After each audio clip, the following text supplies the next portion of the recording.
Hi, my name is CJ Scott. This is my Chapter 16 and 17 Business Law video summaries. Both Chapters 16 and 17 were over law and business associations. Excuse me.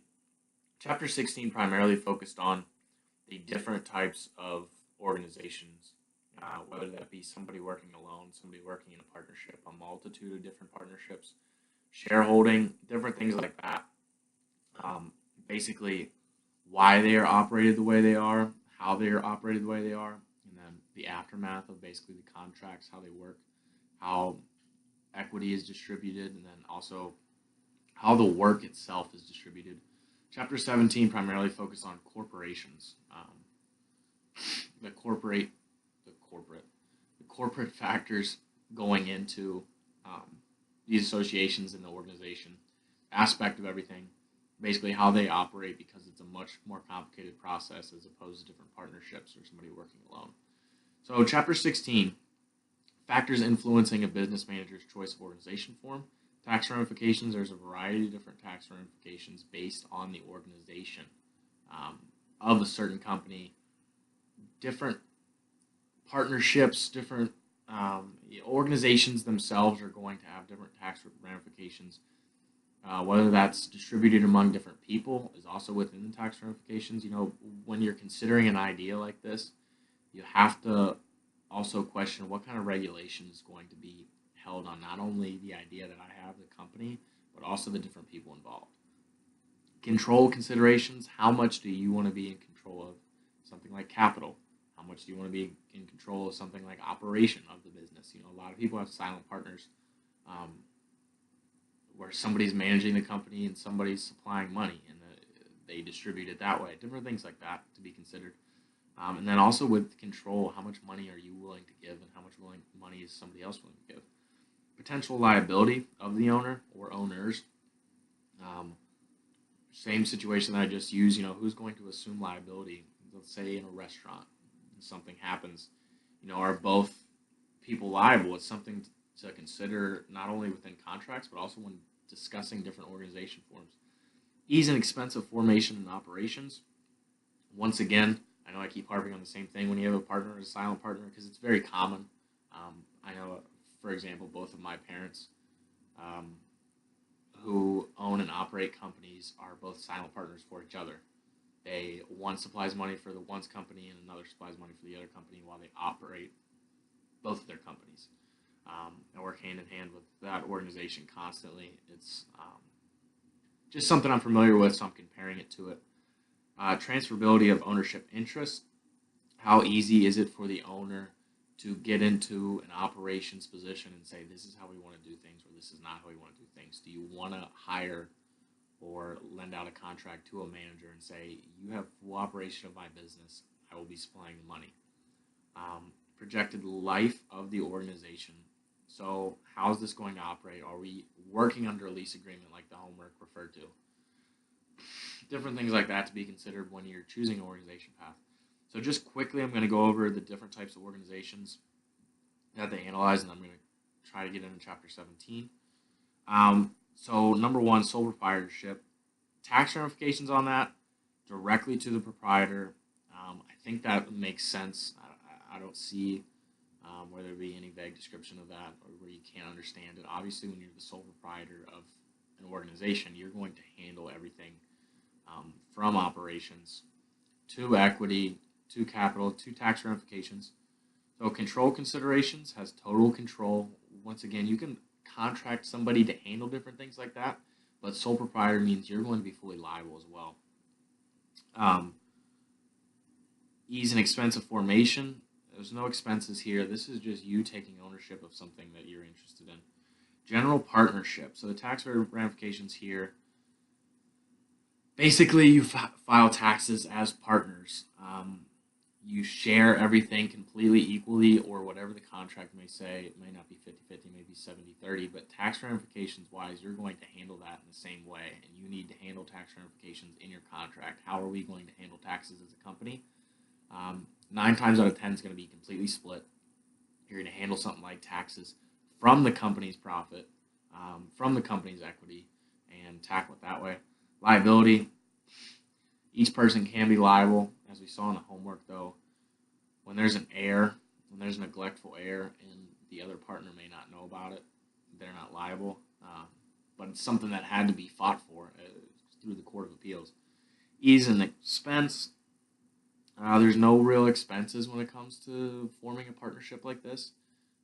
Right off the top, obviously, as it pertains to capital per person, you need to analyze that and make it a structure right away. The next one would be limited partnership. So the tax ramifications are the same. The control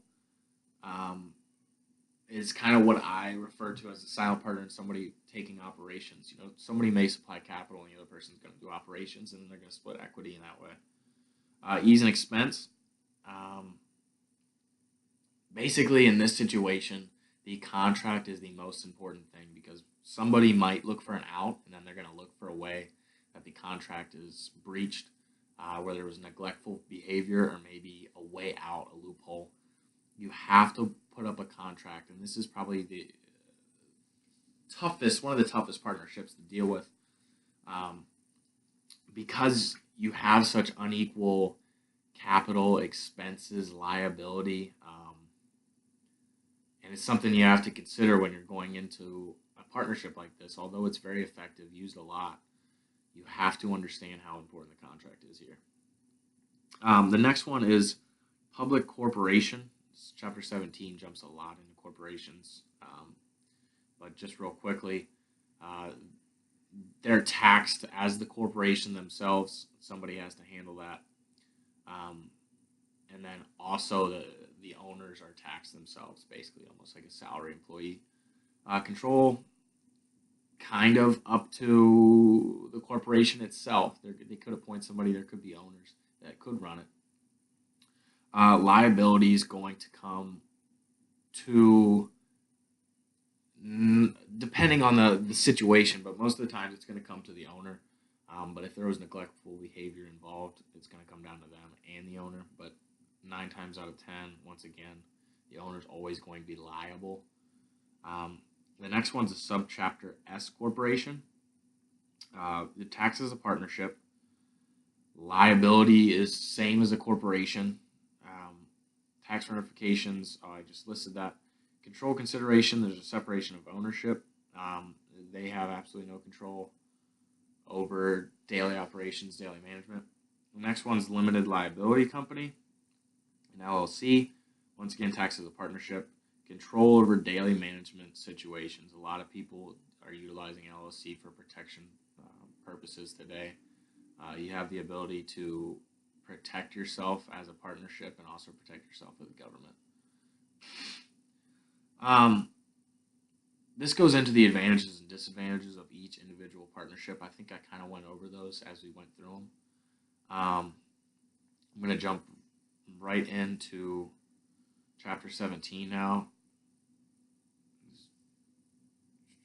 So Chapter 17 was on corporate structure, because there's a lot of different things that go into a corporate structure when it comes to associations.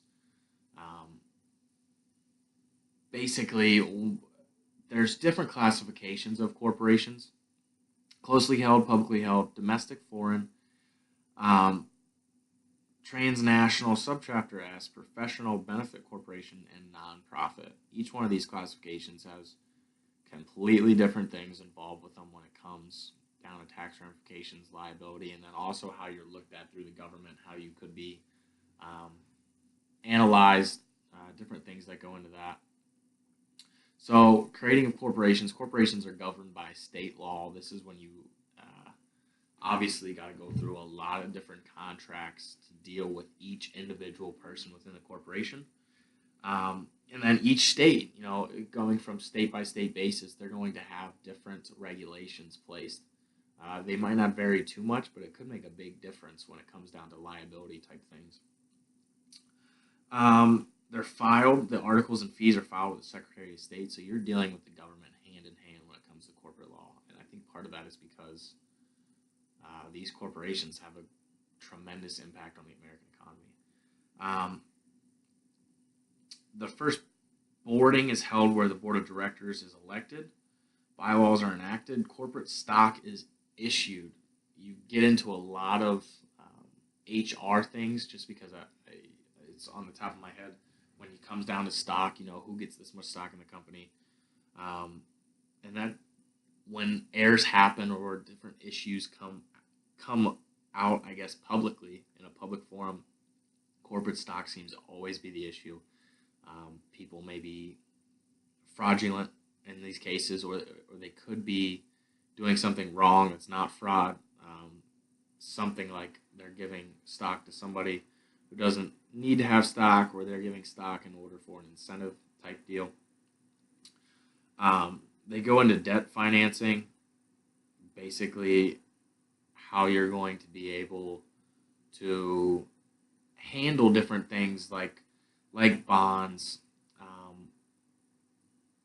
uh, risk factors like the IRS. I apologize. Risk factors like the IRS, the SEC, how they're going to handle different things among shareholders, how they're going to basically attack you because the SEC is going to be constantly on you about doing things right because you are dealing with corporate America once again, and you're dealing with the U.S. government. How you're going to deal with equity is a big deal when it comes to big corporations like this. What do the shareholders have? What are they entitled to, and then what kind of, I guess, voice do they have within the executives in the company? Primary classes of stock: common stock, preferred stock, and stock options. Um, Common stock is the voting, as I was just saying, and then preferred stock is the owner controlled. You also run into issues here where people may try to control the stock that they're not able to control. So, Chapter 17 as a whole was basically corporations themselves, classifications of the corporations, and then everything from the financing through the government to the financing through the shareholders down to liability issues. I apologize, this video is a lot longer than I needed it to be, but I feel like I touched on everything. Thank you.